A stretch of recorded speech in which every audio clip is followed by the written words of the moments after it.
What's up everybody? Welcome to today's video. I'm going to teach you a pretty cool stone using your hands, and we're going to go over our frequently asked questions. We're going to hammer those out, and bonus content, we're playing with some new paste. Stay tuned and enjoy the video.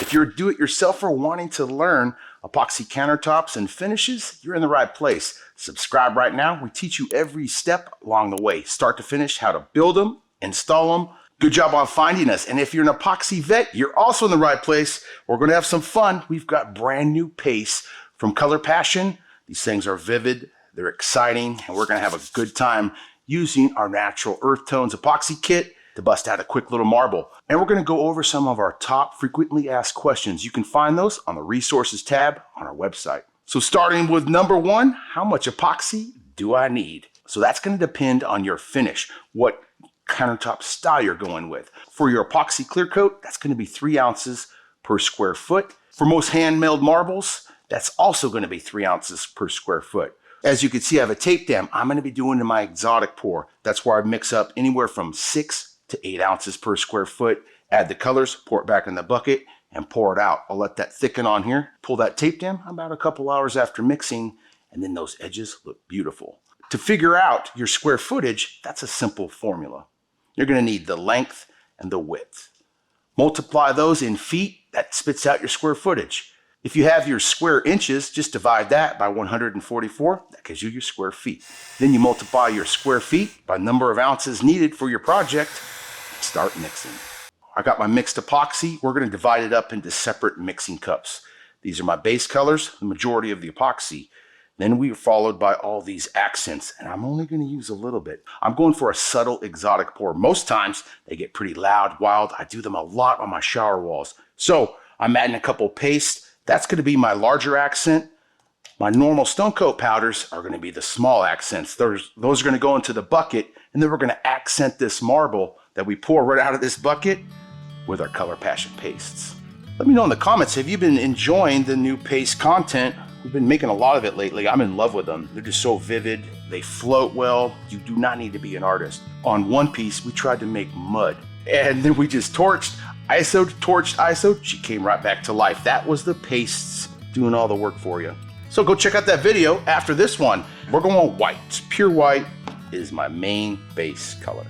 So I'm using my jumbo because I'm a contractor. If you're a contractor, we started selling our additives in 16-ounce size. This thing will last you years. I'm not messing around. You saw how little of that white went in. All right, is it possible to apply Stone Coat over existing countertops? Those of you who have, let me know in the comments below. Was it a W or an L? Let me know in the comments, but yes, absolutely. That was one of the features that we focused on when formulating Stone Coat for the kitchen and bathroom environment. Practically any old countertop, if it's in sound condition and not crumbling away, you could coat it with epoxy. And we teach you the prep steps needed for that, and they're pretty simple, really is. All right, FAQ number 3. What is the optimal room temperature when creating and curing my epoxy countertops? That's a great one. It's very important to not allow your room temp to drop below 65 degrees. That can slow the epoxy cure and have an overall softer cure. Optimal temps are between 68 and 75, but just keep in mind, the higher the temps are, the faster that epoxy may cure overall. You're still gonna have the same working time, but it may be ready for the next step a little bit quicker.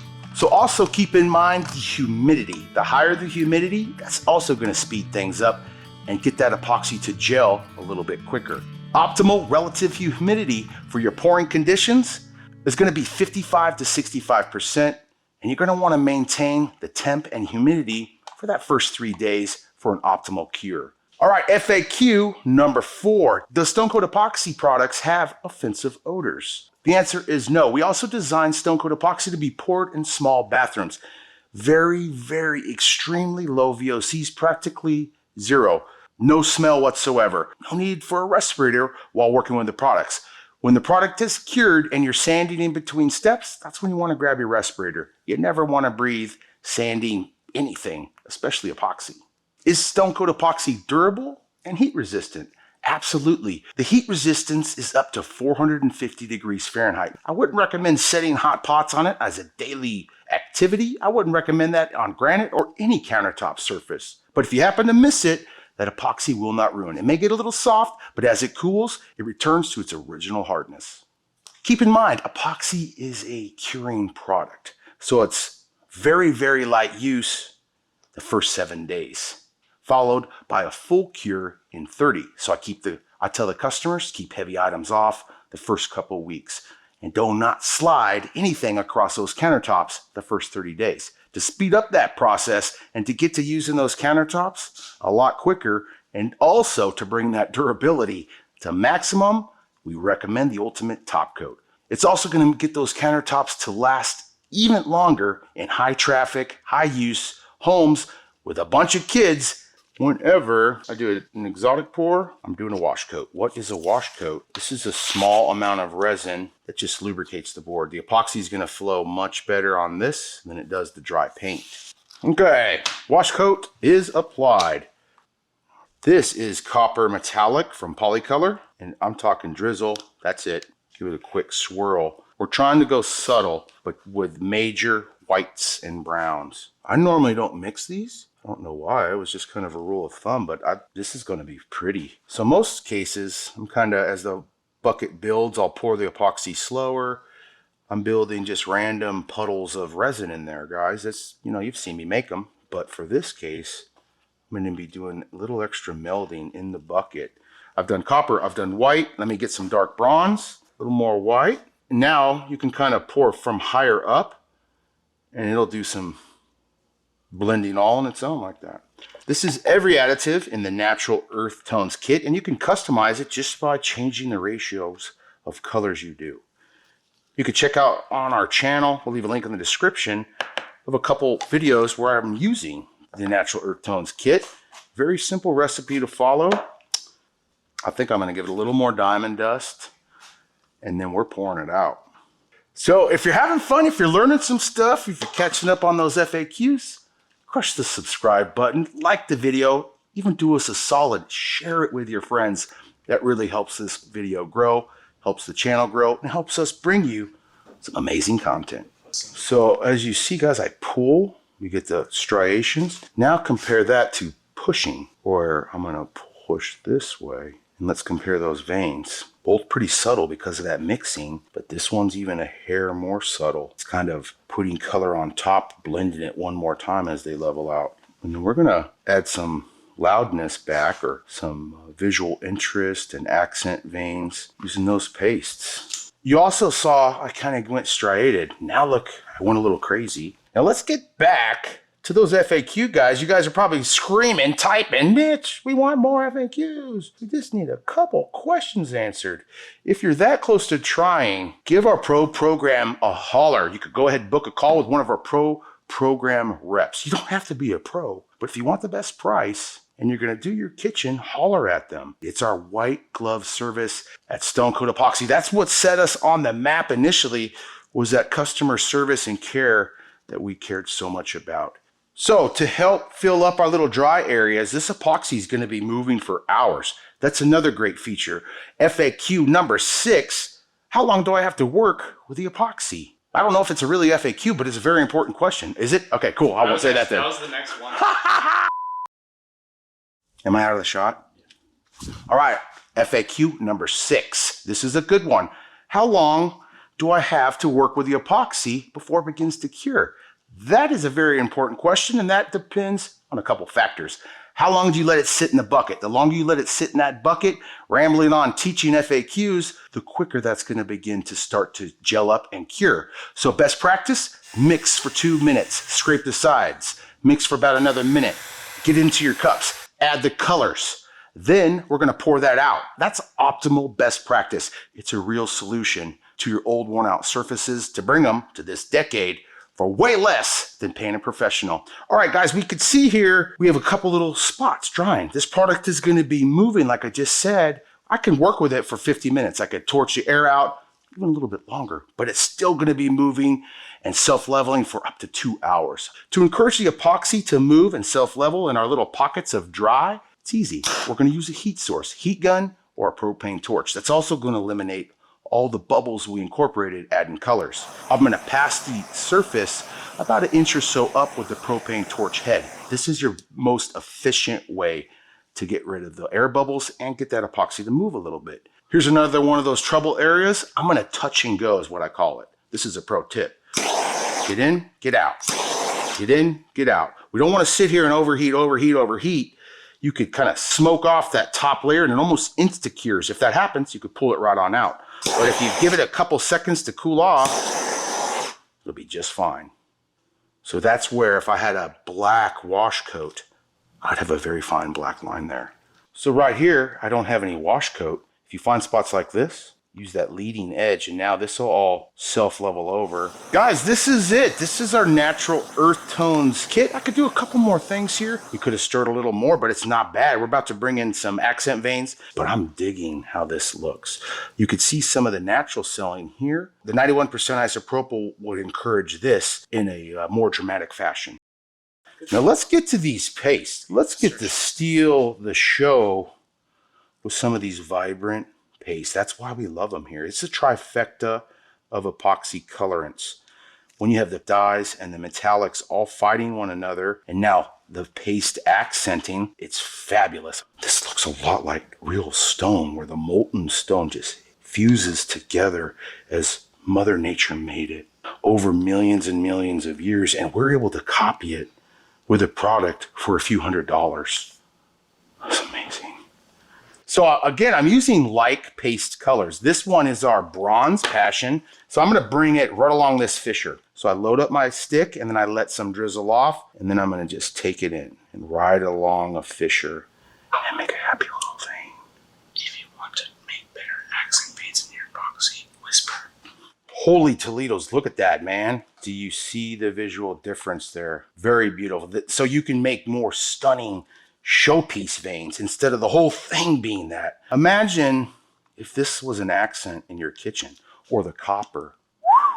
Ooh, I can't wait to use the copper. I'm so excited. I'm bringing back the dirty pours again, dog. I haven't done them in a minute. I practically did every color combo known to Stone Coat. We're bringing more pastes on board. Oh, that was perfect. Let us know in the comments below what color schemes you want to see. You want to see some blues? You want to see some greens? I know I want to see both of those. You want to see some wild art colors? I want to see those too. We also have some gel tints. What's unique about those is they will keep the epoxy translucent no matter how many pumps you put in that bad boy, and that can be hard with dark colors. Let's bring in this molten copper. Did we just melt pennies? No, because how could I be touching this? This cup would melt. I want to bring one into this white. Gosh, that's very pretty. I'm going to make this one smaller, so I'll let a little more fall off, and voila. Try to follow a line, and if you don't, it's not the end of the world, because remember, we're going to peel the tape dam here in a bit, and what that does is that's going to spread material just a little bit, so these things will get some natural movement. All right, now I'm going to load back up. If you don't like this bulbous little guy here, just grab it and walk it a little bit. See that? Bam, that fixed that. Pro tip, if you don't want to go that heavy, right, let it drizzle inside the cup. If you dip the stick, scrape the bottom, that helps get that vein little right off that bat. So this is white and a little brown. I'm going to load up this stick, and you could tell, guys, it is much thicker. I'm running out of juice. Come on, baby. Right now, I'm going to combine the Bronze Passion right on top of the Copper Passion. Just a small amount. We're going to swirl that in. What do we think so far? What's your favorite vein color? A for Copper Passion, B for Bronze Passion, C for the baby mixture of white. I don't know if I like where that ends. Look at this diamond dust. We'll do like a little pocket of it. Because the diamond dust, especially late in this pour like this, the alcohol thins the resin, and that small amount of water, 9%, weights down, which pushes the colors, causing the lacing, the selling. And then I give it short bursts when I'm using this pump sprayer. Now, guys, I'm gonna heat up this vein and give it a blast, and voila, you can see how much more it's happening. Pro tip, and for all you fire marshals out there, let the isopropyl dissipate 3 to 7 minutes before bringing flame to a flammable product. And that tip was brought to you by Volunteer Big Mitch. I was a volunteer firefighter back in Oregon. I miss it. I saved some lives. I put out a house fire. It was legendary. Now that it's cooled off, just warm it up one more time. This is the area I'm focusing on. That's a cool thing about doing it late in the process. I almost caught my tape on fire, so watch out for that. You could be selective with the lacing. What do you think? Do I do the whole thing? This section, definitely. Let's go. The selling, guys, to me, really makes it from a marble to a granite. You're gonna see more of this lacing and selling in granite. You see these quartz bits. Let's really hit this, see if it'll change any. See how warm I got that and how more dramatic? Very awesome. Guys, we're probably almost ready to peel the tape, to tell you the truth. We've been in here so long. I've been rolling with FAQs for so long, we're cured up. I'm gonna keep the FAQs rolling as I peel the tape dam, and that is number 6 or 7. We're gonna go with it. How long do I have to wait before peeling my epoxy tape dam, and when do I need a tape dam? You need one when you're pouring over 4 ounces per square foot. And you peel it after the epoxy has thickened. And here's a pro tip on knowing how thick your resin is. I come up to the corner, I lift up my finger, and I'm watching how long it takes for that material to stay on my finger and for how long that little drop takes to self-level. Initially, it's instantly. So I also like to take off the tape dam on my front and side or any edge first. If it's the back of the countertop going against the wall, I'm not worried about coating that edge. I'm worried about the front and the side. And I'll give you a couple pro tips if you're late on peeling the tape. Grab your propane torch. It's going to be your best friend. We're going to warm up the first 8 to 10 inches of that resin. It'll become more fluid and that curtain of resin will flow right over that edge. So I got my tape ripped off, and now I'm just going to peel and encourage the resin to start flowing by peeling down and away from the top. And here is a great pro tip late in the pour, which this really isn't. It's going to be a beautiful edge. You want those edges wet. So here, this is flowing enough. There's plenty of material, but let's say it doesn't want to move much. You could grab your tape while you're pulling it off. Reservoir City, come right here along the bottom and then wet that out with your finger, because now all this is going to flow onto wet epoxy. You won't have any of these dry polka dots. You also can come in here on the curtain and just pull it down. And again, I'm not coming in making mud. I'm just pulling down that leading edge, getting it wet, and then it's going to flow perfectly. No real reason to rush or take your, panic at this point. This is perfect timing. Just grabbing some material, adding it to the bottom of my edge. Here's a reservoir for your edges too. Get where you first initially pulled. I'm grabbing all that resin that's on the bottom. And then when I get up here, I lift my fingers up a little, and then it starts applying a nice little curtain. Looks like this was cut out of an entire slab of granite edge. And that's one thing with epoxy. If you put a lot of material on without trapping it, it's just going to flow off initially. Resin's very fluid at first. And then when I'm doing a tape dam, I'll do one row the middle of the edge up, and then I do another row from the middle of the edge down, and I wrap it under. And our final frequently asked question for this video: how do I get a bug out, and what do I do to keep the bugs from getting into my epoxy? We'll just call it curing best practices. If you've come to check on your project and the epoxy is still fluid, and you see a little dude like this, RIP little man, he probably made his way into your epoxy because you left your lights on. They reflect. Split your mixing sticks down to a smaller little point. Then you could use that. If you have tweezers, some folks have like a little tweezer. Oh, then you drop them again.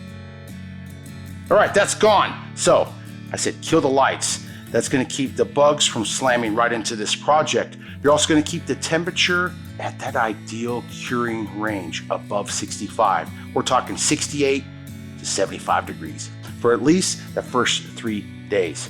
This will be dry and ready for the step anywhere from 18 to 24 hours later. That's going to be followed by a crystal clear coat of epoxy. Before 24 hours, you could slap a clear coat right over this with no need to sand. For maximum durability, like I was saying earlier, you're going to want to follow that clear coat with a coat of our ultimate top coat. A very beautiful, durable surface that's going to last many years in your or your customer's home. Final thoughts on the melded dirty pour. Thrilled with it. And you can see, guys, why I love those so much. They say it's so vibrant. From Color Passion. Kim and Jackie, awesome folks. Go grab an epoxy kit grab a couple accents and level that puppy up to the next level. Get more epoxy jobs. Make your spouse or significant other nothing but smiles. I hope you learned some pro tips, caught up on those frequently asked questions. You need some help? Reach out to customer service. They're there ready to help you get this project started the right way. Thanks for watching, everybody. And from Stone Coat, don't forget, you got this, and we'll see you on the next video.